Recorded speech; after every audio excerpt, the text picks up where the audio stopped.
السلام عليكم ورحمة الله وبركاته. بسم الله الرحمن الرحيم والصلاة والسلام على رسول الله وعلى آله وأصحابه أجمعين. Bienvenue à toi dans ce nouvel épisode du quart d'heure coranique, ton rendez-vous pour comprendre et méditer le Coran verset par verset. Dans le verset précédent, Allah subhanahu wa ta'ala nous a expliqué que son livre est une lumière parfaitement limpide, sans aucune faille, et qu'il est un guide pour un groupe bien particulier, les muttaqin. Dans le verset de cet épisode, Allah subhanahu wa ta'ala commence à décrire qui ils sont réellement. Pas de portrait idéalisé, pas de description impossible, juste trois traits fondamentaux qui révèlent une manière d'être. Allah subhanahu wa ta'ala nous dit الذين يؤمنون بالغيب ويقيمون الصلاة ومما رزقناهم ينفقون. Ce qui signifie dans un sens rapproché, qui croient à l'invisible et accomplissent la prière et dépensent dans l'obéissance à Allah de ce que nous leur avons attribué. Revenons en détail sur le sens de ce verset.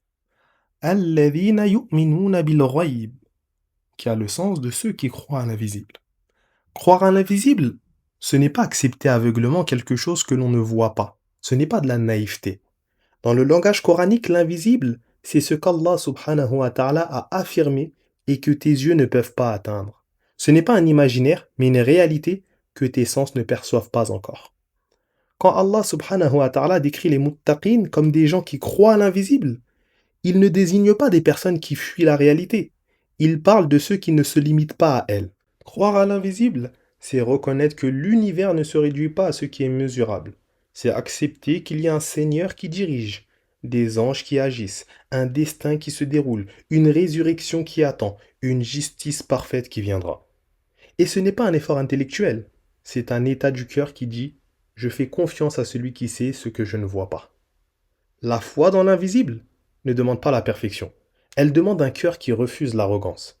Un cœur qui ne dit pas « je ne vois pas donc ça n'existe pas », mais plutôt « je ne vois pas, mais Allah a parlé ». Et lorsqu'une personne accepte cela sincèrement, les portes de la guidance s'ouvrent, parce qu'elle a reconnu que son savoir n'est pas la limite du réel. À la suite, Allah subhanahu wa ta'ala dit « وَيُقِيمُونَ الصَّلَاةَ » et accomplissent la prière. Quand Allah parle de ceux qui accomplissent la prière, le mot employé ne décrit pas un geste. Il décrit une architecture intérieure. Dans la langue arabe, le verbe aqama signifie donner de la stabilité, maintenir quelque chose debout, lui assurer une continuité, l'accomplir dans toutes ses dimensions. Donc l'accomplissement de la prière n'est pas une succession de mouvements, c'est une prière qui possède un cœur, une forme, un temps et une présence. Accomplir la prière, c'est lui donner un espace dans ta vie au lieu de l'installer dans les trous de ton agenda. C'est la considérer comme un pilier que tu te dois de renforcer, pas un rituel que tu fais pour t'acquitter. Dans ce verset, Allah exalté soit-il ne parle pas d'être parfait.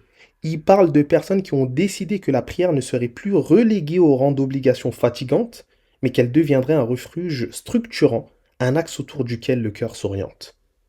Accomplir la prière, c'est dire à Allah exalté soit-il, je veux que toi tu sois le premier et que tout le reste de ma vie se mette autour. Ce n'est pas une habitude, c'est une construction, une décision quotidienne.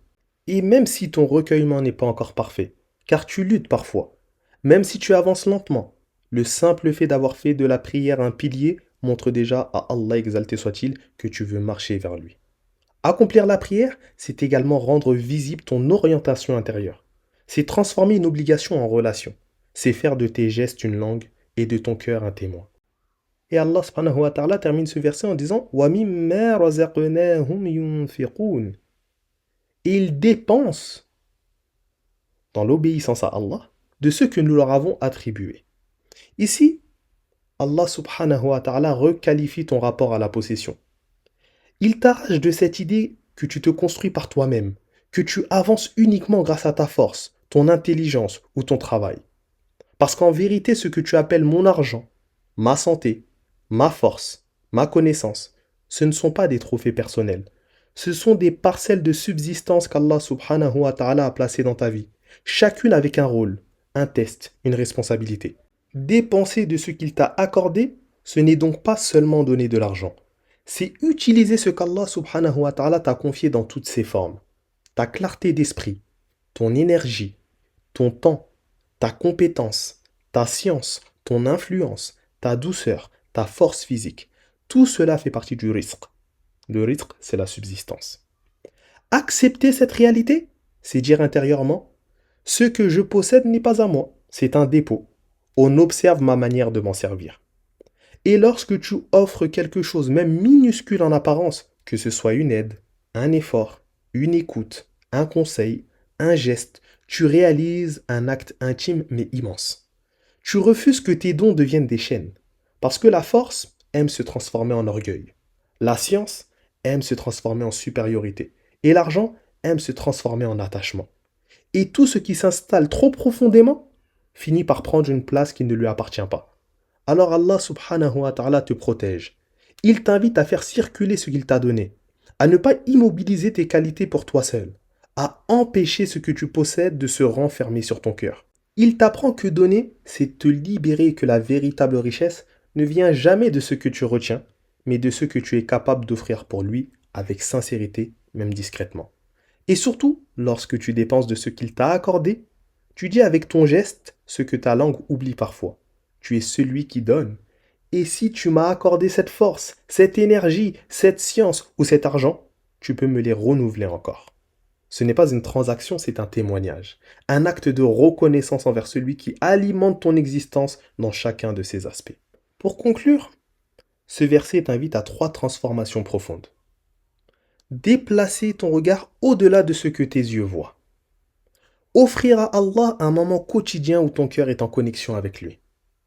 Laisser circuler ce qu'Allah subhanahu wa ta'ala met dans ta main sans l'emprisonner. Si tu cultives ces 3 choses, même à petite dose, le Coran deviendra pour toi une lumière vivante.